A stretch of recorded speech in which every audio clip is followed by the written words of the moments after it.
हर हर महादेव। आइए सुनाते हैं 16 सोमवार व्रत कथा। पहले समय में किसी नगर में एक धनी व्यापारी रहता था।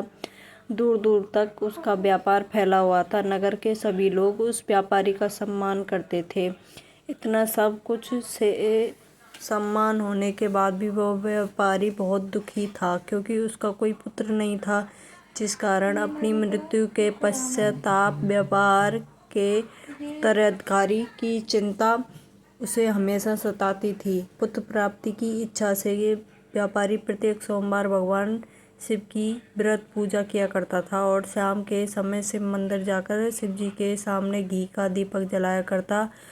उसकी भक्ति देखकर माँ पार्वती प्रसन्न हो गई। भगवान शिव से उस व्यापारी की मनोकामना पूर्ण करने का निवेदन किया। भगवान शिव बोले, इन संसार में सबको उसके कर्म के अनुसार फल प्राप्ति होती है। जो प्राणी जैसा कर्म करेगा वैसा ही फल प्राप्त होगा। शिव जी द्वारा समझाने के बावजूद भी पार्वती नहीं मानी और उस व्यापारी की मनोकामना पूर्ति हेतु वो शिव जी से बार बार अनुरोध करती रही। अंत माता के आग्रह को देखकर भगवान भोलेनाथ को उस व्यापारी को पुत्र प्राप्ति का वरदान देना पड़ा। वरदान देने के पश्चाताप भोलेनाथ माँ पार्वती से बोले, आपके आग्रह पर मैंने पुत्र प्राप्ति का वरदान तो दे दिया, परंतु इसका यह पुत्र 16 वर्ष से अधिक समय तक जीवित नहीं रहेगा। उसी रात भगवान शिव उस व्यापारी के स्वप्न में आए और उसे पुत्र प्राप्ति का वरदान दिया और उसके पुत्र के 16 वर्ष तक जीवित रहने की भी बात बताई। भगवान के वरदान से व्यापारी को खुशी तो हुई, लेकिन पुत्र की अल्प आयु की चिंता ने उस खुशी को नष्ट कर दिया। व्यापारी पहले की तरह सोमवार के दिन भगवान शिव का विधिवत व्रत करता रहा। कुछ महीनों के बाद उसके घर अति सुंदर बालक जन्म लिया। घर में खुशियां भर गईं। बहुत धूमधाम से पुत्र का जन्म समारोह मनाया गया, परंतु व्यापारी को पुत्र जन्म से अधिक खुशी नहीं हुई, क्योंकि उसे पुत्र की अल्प आयु के रहस्य का पता था। जब पुत्र 12 वर्ष का हुआ तो व्यापारी ने उसके मामा के साथ पढ़ने के लिए उसे वाराणसी भेज दिया।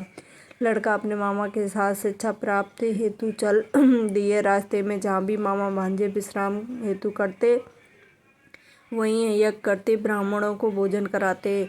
लंबी यात्रा के बाद मामा भांजे एक नगर में पहुंचे। उस नगर के राजा की कन्या का विवाह था, जिस कारण पूरे नगर को सजाया गया।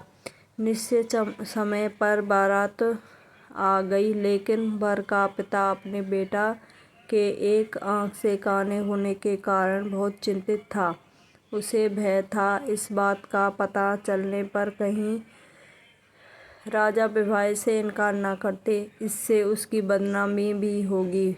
जब वर के पिता ने व्यापारी के पुत्र को देखा तो उसके मस्तिष्क में एक विचार आया। उसने सोचा, क्यों ना इस दूल्हे लड़के को दूल्हे बनाकर राजकुमारी से विवाह करा दूं। विवाह के बाद इसको धन देकर विदा कर दूंगा। राजकुमारी को अपने नगर ले जाऊंगा। वर के पिता ने लड़के के मामा से इस संबंध में बात की। मामा ने धन मिलने के लालच में वर के पिता की बात स्वीकार की ली। लड़के को दूल्हे का वस्त्र पहनाकर राजकुमारी से विवाह करा दिया। राजा ने बहुत सारा धन देकर राजकुमारी को विदा किया। शादी के बाद लड़का जब राजकुमारी से साथ लौट रहा तो वह सच नहीं छिपा सका। उसने राजकुमारी के ओढ़नी पर लिख दिया, राजकुमारी, तुम्हारा विवाह मेरे साथ हुआ है। मैं वाराणसी पढ़ने जा रहा हूँ और अब मैं तुम्हें जिस नवयुवक की पत्नी बनना पड़ेगा वह कान्हा है। जब राजकुमारी ने अपनी ओढ़नी पर लिखा हुआ पढ़ा तो उसने कान्हा लड़के के साथ जाने से इनकार कर दिया। राजा सब बातें जानकर राजकुमारी को महल में रख लिया। उधर लड़का अपने मामा के साथ वाराणसी पहुंच गया और गुरुकुल में पढ़ना शुरू कर दिया। जब उसकी आयु 16 वर्ष की हुई तो उसने यज्ञ किया। यज्ञ की समाप्ति पर ब्राह्मणों को भोजन कराया, खूब अन्न वस्त्र दान दिए। रात को वह अपने शयन कक्ष में सो गया। शिव के वरदान के अनुसार शयन अवस्था में ही उसके प्राण पखेरु उड़ गए। सूर्योदय पर मामा मृत भांजे को देखकर रोना पीटने लगा। आसपास के लोग भी एकत्रित होकर दुख प्रकट करने लगे। लड़के के मामा के रोने विलाप करने के स्वर समीप से गुजरते हुए भगवान से पार्वती भी सुने।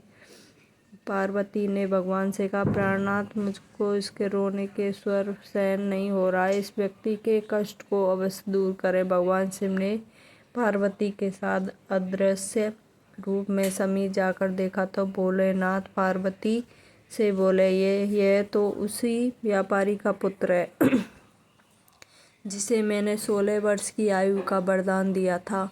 उसकी आयु पूरी हो गई। माँ पार्वती ने फिर भगवान शिव से निवेदन कर उस बालक को जीवन देने का आग्रह किया। माता पार्वती के आग्रह पर भगवान शिव ने उस लड़के को जीवित होने का वरदान दिया और कुछ ही पल में वह जीवित होकर उठ बैठा। शिक्षा समाप्त करके लड़का मामा के साथ अपने नगर की ओर चल दिया। दोनों चलते हुए उसी नगर में पहुंचे जहां उसका विवाह हुआ था। उस नगर में भी यज्ञ का आयोजन किया। समीप से गुजरते हुए नगर के राजा ने यज्ञ का आयोजन देखा। उसने तुरंत ही लड़के को और उसके मामा को पहचान लिया। यज्ञ के समाप्त होने पर राजा मामा और लड़के को महल ले गया और कुछ दिन उसे महल में रखकर बहुत सा धन वस्त्र आदि देकर राजकुमारी के साथ विदा कर दिया। इधर भूखे प्यासे रहकर व्यापारी और उसकी पत्नी बेटे की प्रतीक्षा कर रहे थे। उन्हें प्रतीक्षा कर रही थी कि यदि उन्हें अपने बेटे की मृत्यु का समाचार मिला तो दोनों अपने प्राण त्याग देंगे। परंतु जैसे ही उसने बेटे के जीवित वापस लौटने का समाचार सुना तो वह बहुत प्रसन्न हुआ। वह अपनी पत्नी और मित्रों के साथ नगर के द्वार पर पहुंचा। अपने बेटे के विवाह का समाचार सुनकर पुत्र वधू राजकुमारी को देखकर उसकी खुशी का ठिकाना न रहा। उसी रात भगवान शिव ने व्यापारी को स्वप्न में आकर कहा, हे श्रेष्ठी, मैंने तेरे सोमवार के व्रत करने और व्रत कथा सुनने से प्रसन्न होकर तेरे पुत्र को लंबी आयु प्रदान की है। पुत्र की लंबी आयु जानकर व्यापारी बहुत प्रसन्न हुआ। सोमवार का व्रत करने से व्यापारी के घर में खुशियां लौट आईं। शास्त्रों में लिखा है कि जो पुरुष स्त्री सोमवार का विधित व्रत करते हैं, व्रत कथा सुनते हैं, उनकी सभी इच्छाएं पूरी होती हैं। हर हर महादेव। जय हो भोलेनाथ।